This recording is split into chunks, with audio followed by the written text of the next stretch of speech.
It gives me great pleasure to introduce Jock Coates, who's going to give us a talk this year. Shall we show? No. You want the lights on? No. I don't know whether we ought to close the door. Close the door because it might be hot if you do, and there's no sound coming from there. So it gives me great pleasure to introduce Jock Coates, who's going to give us a talk on mutualism, which I believe is a working of some of I've forgotten the chap's name. Carson? Kevin Carson's ideas. So, sorry. Well, good evening. I do feel a bit of a fraud here. I mean, I'm not sure that I'm going to be able to tell any of you anything new, really. I've certainly not been a great advocate of libertarianism or anarchism for terribly long. In fact, I suspect you could probably count it in weeks before seeing Hans Hermann Hoppe and Co. 2 years ago at the Libertarian Alliance conference. 10 years ago, I was one of those strange people who thought that by engaging in elected public service, I could make an improvement to the lives of the people that I lived amongst, or nearly lived amongst.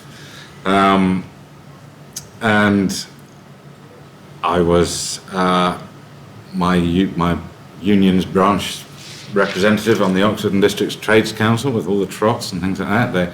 They did wonder quite what a Liberal Democrat was doing there. But I was always taken by sort of cooperative mechanisms of doing things, delivering things. And whilst I sort of perhaps came across as big state, actually, I was always looking for other ways of achieving those similar ends. And in particular in Oxfordshire and in my portfolio as the sort of deputy satrap for housing on Oxford City Council, I was interested in cooperative housing.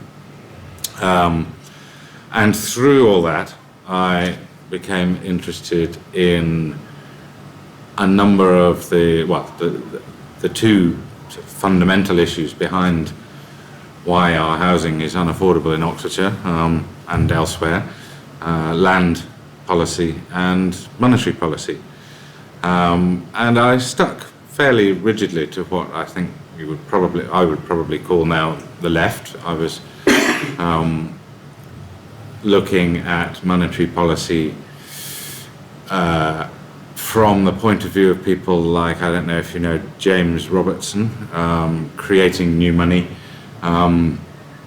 who talks in terms of the state taking over the role of creating enough money to not have fractional reserve banking and spending that money into circulation via good causes and presumably state employees and welfare recipients and so on and so forth. So I was still very much on the wrong side of the tracks, but learning some of the issues that were causing those problems.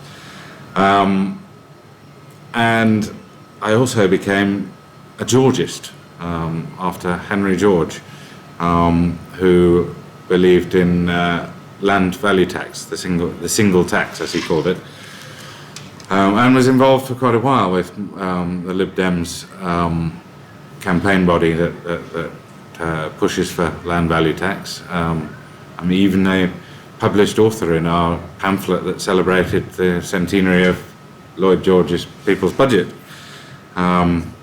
which Vince Cable wrote the foreword to, so if anybody, we can hope that we'll get land value tax. Anyway, but none of those seemed to.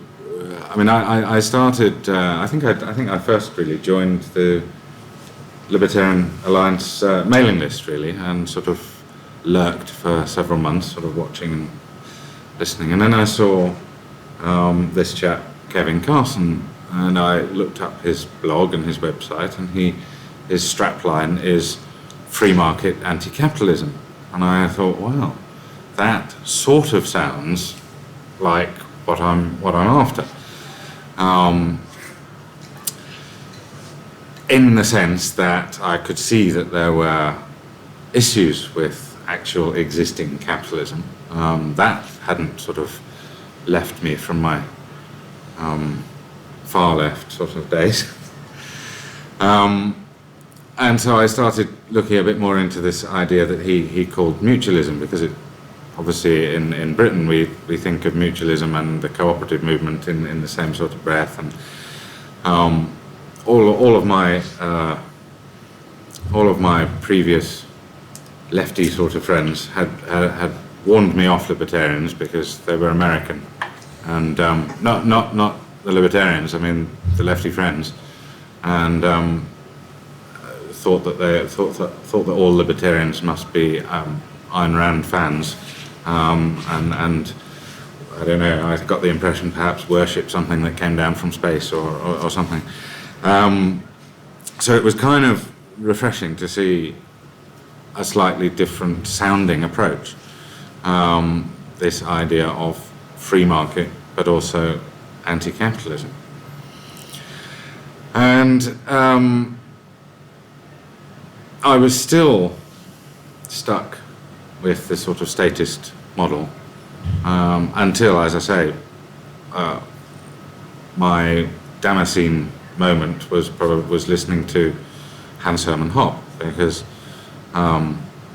as with an awful lot of people who won't go quite as far as anarchism, I couldn't understand how you could have a legal system and things like that without some kind of state.